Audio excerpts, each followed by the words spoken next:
Hi everyone, my name is Audio-Lingual Method of Dr. S.N.S. College of Arts and Science. So in the previous video, we discussed about the background of Audio-Lingual Method and the authors, psychologists, and everything else. So in this video, we are continuing with the principles of Audio-Lingual Method. So already we discussed the fifth point. Errors are carefully avoided because they lead to a formation of bad habits. So whenever we are learning a language, try to avoid the errors, so that will create a bad habit in a learner. So always try to speak without any error.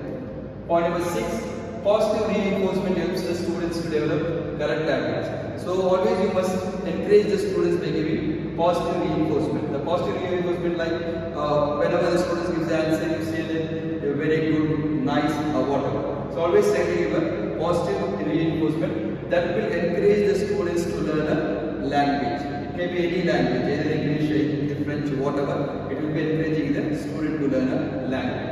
And even they will be involved in the activity or whatever. Then number 3, the teacher is regarded as an orchestral leader, conducting, guiding and controlling the students' behavior in the target language. So in this method, the teacher should not be as a teacher, you must be as a leader, one who conducting an orchestra. So you just guide the students and try to control the students, and always the students must be speak only in the target language. The behavior must be only in the target language, and they should not use the mother tongue. So you, as a leader, you must guide them and control them. Then the next one, learning a foreign language is treated as on par with the native language learning. So whenever we learn the foreign language, we often depend on the mother tongue. For translation or for the new word, we are using the native language.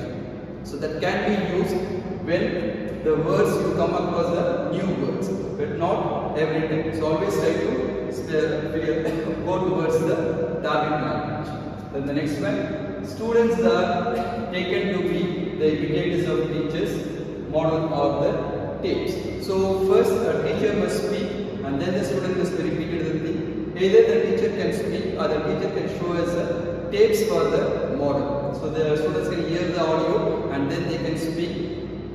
They repeatedly they can do the activity.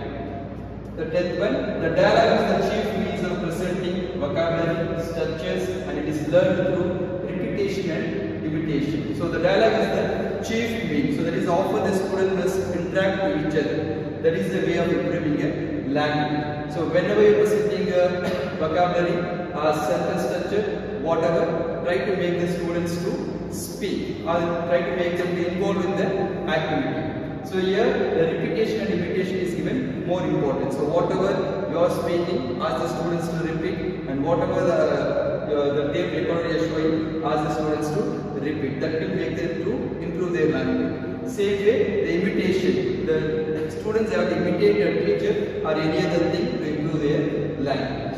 Then the 11th one, memorization and pattern drills are practice techniques that are emphasized. So memorization, so always try to memorize whatever you are learning. So memorize is not a thing like a mugger. So it comes under practice. It comes to practice. So always try to have pattern drills, that is repeated drills. Always try to have repeated drills, practice the techniques, so your memorization will be improving. Then point number 12, listening and speaking are given priority in language teaching, and then precede reading and writing. So always, if you want to improve your communication skill or the speaking skill, listening and speaking is given more importance when compared to reading and writing. So only listening and speaking can improve you to develop your communication and not reading or writing. The last one, correct pronunciation, stress and rhythm. So whenever you try to speak with the correct pronunciation, the stress